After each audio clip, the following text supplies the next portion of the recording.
I rise to offer some remarks about my colleague from Pennsylvania, Senator Toomey. And I think you can tell from his presentation today what he holds most dear. And of course, that's his family and both Chris, his wife, and his children. And I'm so happy that he's going to be able to spend more time with them. But I thought I'd offer some remarks about his service, as well as the ways that we've worked together. Let me start with the basic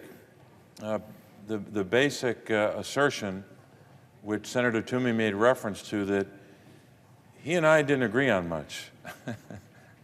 And I think it's probably, I'm not going to speak for him, but I kind of am in this moment. I'm not sure he wanted to be caught dead agreeing with me on some issues. And that's just the way it works around here.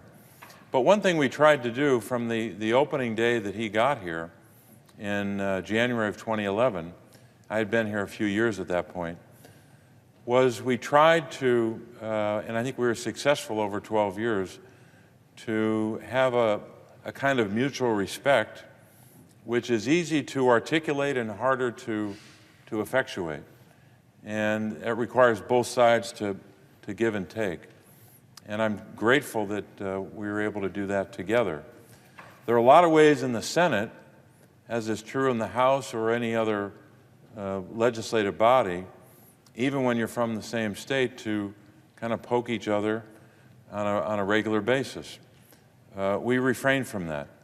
Didn't mean we were praising each other's legislative result or point of view, but we tried to demonstrate that basic mutual respect and not to try to undermine each other. As Senator Toomey outlined, I think the manifestation of the work we did together, or maybe the most evident manifestation of that, was the work we did on federal district court judges. As everyone knows who follows the work of the Senate, senators make recommendations to an administration about who should serve on the district courts in their state. In our state, we have an eastern district, a middle district, and a western district. Depending on which month or year you're in, you have vacancies in each of those federal districts throughout the state. And if you want a judge or a candidate to be a judge to advance, you have to work with your colleague. Now, it's a little easier when you have two Democrats or two Republicans. More challenging when you have a kind of a split delegation in the Senate.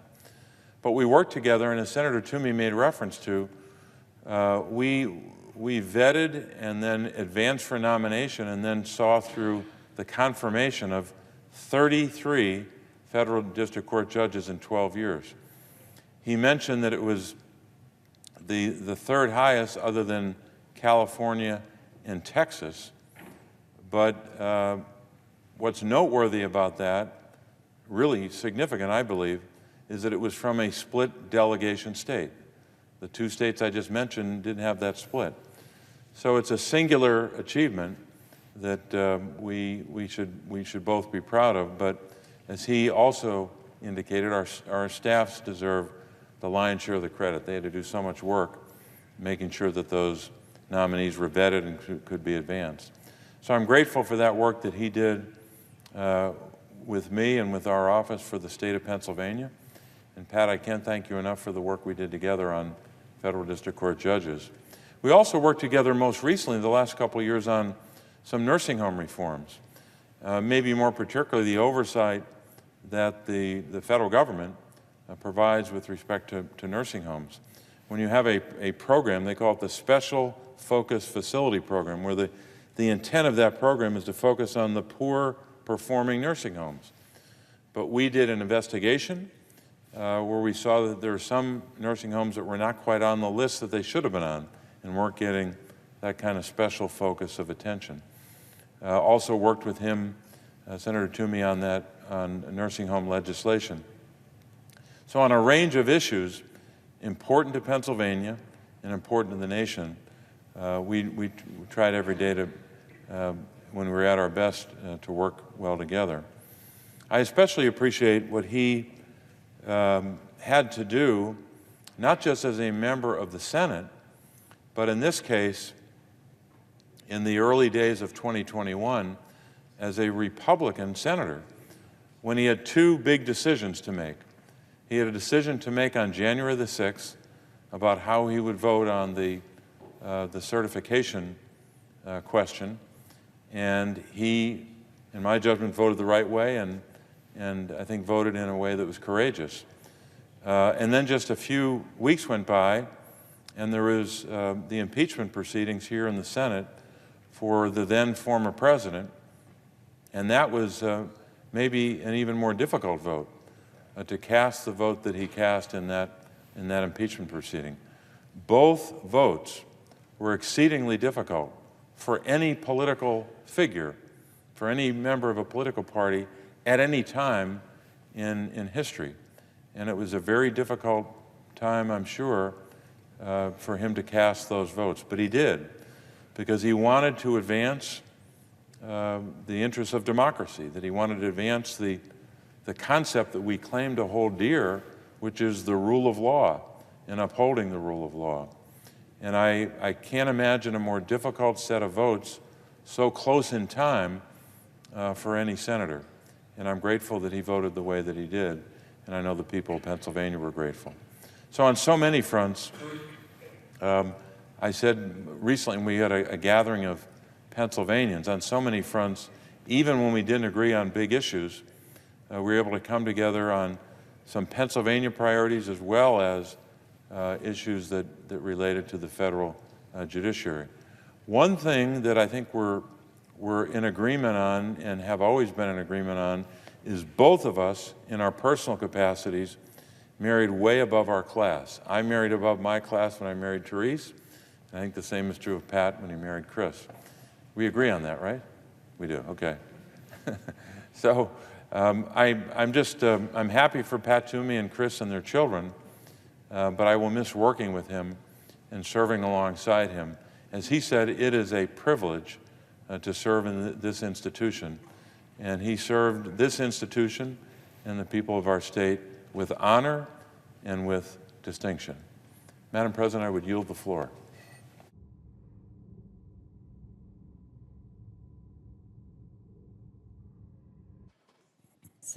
Senator from Maine. Thank you, Mr. President. Mr. President, when it was reported a few years ago that Senator Pat Toomey had taken up beekeeping, he said this about the appeal of his new hobby. When you're in my line of work, you're often dealing with abstractions. It's fun to have something tangible where you can see the results. Well, my good friend from Pennsylvania has, of course, produced many tangible results during his 12 years in the Senate. As Senator Toomey's service here draws to a close, I rise today in tribute to an outstanding leader who has been as busy and beneficial as those hard-working bees that he tends. Pat came to the Senate in 2011 well prepared for this line of work by his 3 terms in the House. With his background in the financial services industry and as the owner and operator of a small family business with his brothers, he has been an effective voice for economic growth, regulatory reform, and fiscal responsibility. His respectful demeanor, his integrity, and his commitment to getting the facts have earned him the respect of colleagues on both sides of the aisle. His persuasive and principled arguments often convince his opponents to become his allies. I always personally looked forward to Senator Toomey coming to visit me to discuss a nominee or a piece of legislation. Inevitably, he would arrive with all the facts, all the data, all the quotations and make his case. He didn't rely simply on rhetoric or an appeal to party loyalty, not at all. His approach was to present a solid case for why I should agree with him. And his track record, I must say, was very good.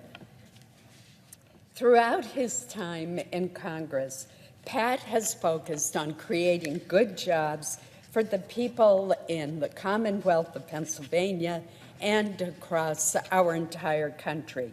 He knows that America has the best workers in the world, and when they have a level playing field, they can compete with anyone. Drawing on his expertise in finance, Pat pushed for policies that supported workers and were conducive to the startup and growth of businesses. He played an absolutely essential role in shaping the Tax Cuts and Jobs Act, which reduced the tax burden for American families. He co-authored sections of the Jobs Act, which made it easier for businesses to invest and expand. And he has always worked to cut red tape to help unleash economic opportunity.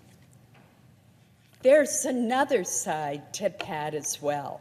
He is a true champion for those who are vulnerable in our society. I've worked with him on many issues over the years, including legislation to safeguard seniors from financial exploitation, as well as a bill to support 50 million Americans who serve as family caregivers. Pat has led efforts to better protect children from abuse, as well as to prevent animal cruelty. Pat is a determined leader. He is a leader who seeks bipartisan solutions. After the horrendous and heartbreaking Sandy Hook school shooting in 2012 that took the lives of 26 people, including 20 children, he reached across the aisle to work with another good friend of mine, Senator Joe Manchin, on comprehensive legislation to keep firearms out of the hands of criminals, terrorists, and those who are dangerously mentally ill. That initiative laid the foundation for the Safer Communities Act that became law this year. It was a pleasure to serve with Pat on the bipartisan 20-member working group that forged that landmark law. Pat, it has been such an honor to serve with you, and I cherish our friendship. I will miss those visits to my office to straighten me out on certain issues and to educate me. In all sincerity, I really did look forward to those visits because they were always an intellectual exchange, and you always made such a great case. I wish you, Chris, and your wonderful children all the best. You will be missed. Thank you, Mr. President. The senator from West Virginia. I rise to talk about my dear friend, Pat Toomey. My dear friend from Maine mentioned what we had worked together. We worked on many pieces of legislation together, and Pat was always a stalwart. As far as when it came to financial matters, I think Pat was the go-to person, whether you were Democrat or Republican, to get his opinion on the finances, and basically whether it be taxes or tax credits or extenders, whatever it may be, Pat would give you an answer, and Pat was accurate. But I saw a different side of Pat, and December 14th of 2012, when 26 people were killed at Sandy Hook, 20 of them were children, 6 and 7 years old, and I saw the heart and soul of Pat Toomey. I knew I had to do something. I couldn't live with it, and I come from a what we call a very gun-friendly atmosphere environment in my state of West Virginia. Pat, being my next-door neighbor in Pennsylvania, had the same, and we knew that it was difficult. So I decided that I wanted to introduce a bill. But I needed a partner. I needed a true partner that believed. And Pat stepped forward, and we have the Manchin Toomey background check. It was the beginning, and what drove us is the compassion. But Pat's compassion and his heart and soul, but watching this massacre that happened to these children should never have happened. School should be the safest place a child goes that a parent can at least breathe easily. And seeing what they went through, and I think we bonded with all the parents. We still to this day talk to them, and our hearts and prayers are with them. But Pat was with me side by side to fight the good fight. We came up a few votes short, and looking back on that, that would have been a tremendous beginning many years ago that could have prevented an awful lot of the senseless, horrific tragedies that have happened and families losing their children. So with that, my dear friend, I want to say thank you. That was a bill that I think we did everything in that bill for the right reason. We didn't want to take anyone's guns away from them. We wanted to make sure that the people could still enjoy the hunting that we grew up with, the sports shooting that we enjoyed, all the things, the recreational things we do with guns when you come from a gun culture. Pat and I called it gun sense. You just have to have some gun sense. And it's the truth. But we had to educate people. But on the other hand, if we were saying we wanted to make sure that we grew up in an atmosphere when we were taught as young children, you know, you don't sell your gun to a stranger. You don't even loan your gun to a family member that's irresponsible. That's your prized possession. You're responsible. That's a lethal weapon. You're responsible. And that's how we were raised. We both understood that. But if we were understanding that, then basically we thought we all had to have permits when we went and bought a gun. We all bought guns and went through background checks. And everybody should. So if I didn't want to sell my gun to a stranger, why should a gun show with loopholes do it? Why should you be able to mail a gun across state lines and do it? Why should that happen? That's what we were trying to do, is close loopholes, make just common gun sense. And Pat, you stood tall. You really did, buddy, and I know, and it was a tough period of time. But we did the right thing, and we're seeing some changes now, and we need more changes. But it's a gun sense and a common sense, but also protecting people's rights. We can do both in America. We're going to miss you, buddy. We really are going to miss you. You've been something special here. And I met both of your children, and I went up and spoke to their school in Harvard, and I just enjoyed it very much. And when they introduced themselves, I could tell right away that they were their mother's children. And they had the spirit of their dad, I can tell you that too. But anyway, it's just been a pleasure calling you my friend, and you will always be my friend. God bless and Godspeed, my friend. Mr. President. The senator from Maryland. Mr. President, I too rise to thank Senator Toomey for his distinguished public service. I first got to know Pat Toomey back in 2011. For those who have been around here a long time, or at least a medium amount of time, you may remember the budget impasse in 2011 between the House and the Senate. And at that time, there were constant threats of government shutdowns. There was, of course, the issue of the debt ceiling. And what finally happened was a piece of legislation or an agreement was reached that said we're going to create what was then called the super committee to try to work out some of these budget issues. And if the super committee did not reach an agreement, then this Rube Goldberg machine would take effect, providing automatic budget cuts both to defense and non-defense spending. And everybody agreed that having this automatic sequester take place would not serve the best interests of the country, and hoped that this super committee would be able to come up with a solution. And Senator Toomey was new to the Senate then, but because of his great expertise and because of the fact that he was trusted by Leader McConnell, he was appointed as one of a very few people about 3 or 4 people from the Senate to participate on the supercommittee, and I was appointed by Speaker Pelosi to serve on the supercommittee. And we did not, in the end, succeed in reaching an agreement. But one of the really good things that came out of that supercommittee, from my perspective, was getting to know and work with Pat Toomey. We disagreed on a lot of those issues. And of course, ultimately, the disagreements in the supercommittee overwhelmed our ability to get to some kind of yes. But what I learned during that process was, when you're talking to Pat Toomey, you're talking to somebody who's incredibly knowledgeable and presents his perspective very well. You also found somebody who was trustworthy. Pat Toomey never said anything in that process where he went back on his word.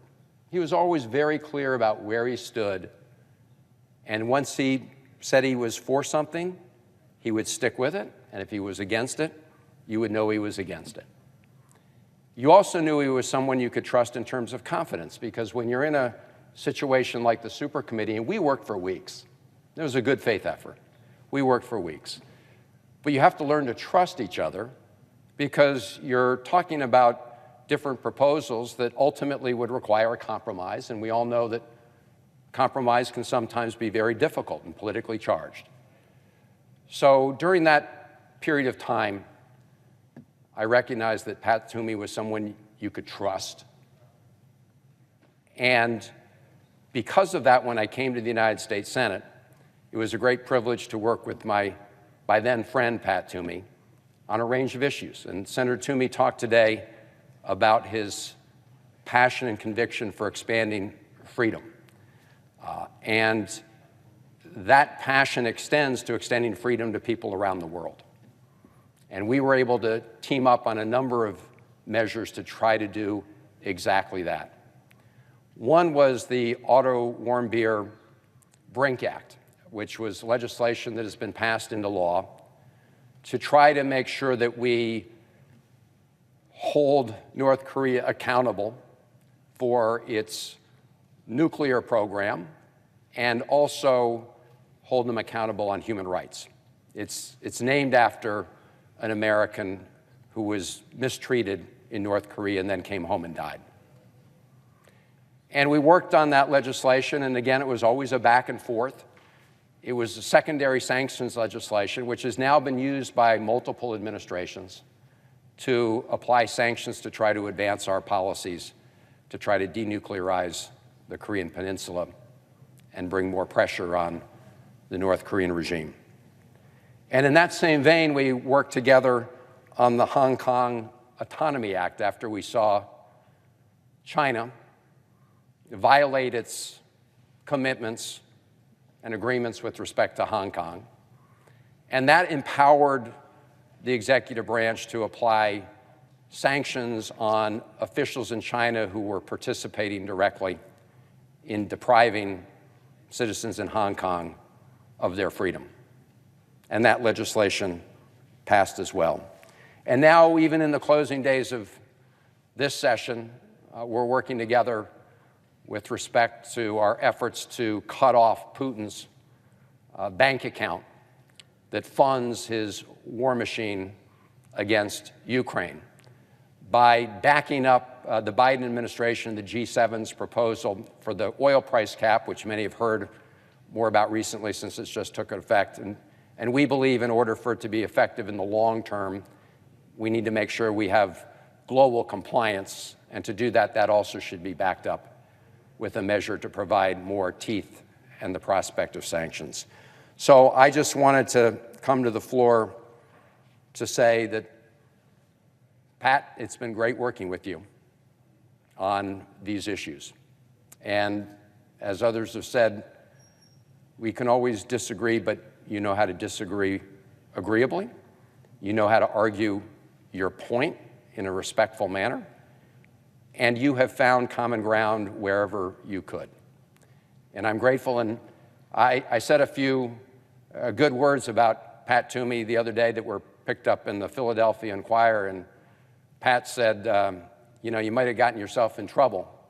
And I said, I probably got you in just as much trouble. Of course, you're now stepping down after 12 distinguished years, but that's the kind of trouble we should all be willing to get into, working together for the good of the country and the people of our states. And so, Pat, to you and Chris and your 3 children, as you leave here, we give you all our very best wishes. And I know and I'm confident you'll remain engaged in the public debate going forward. But you've earned this departure from the United States Senate. Thank you for your distinguished service to the people of Pennsylvania and to the people of the United States of America. Godspeed.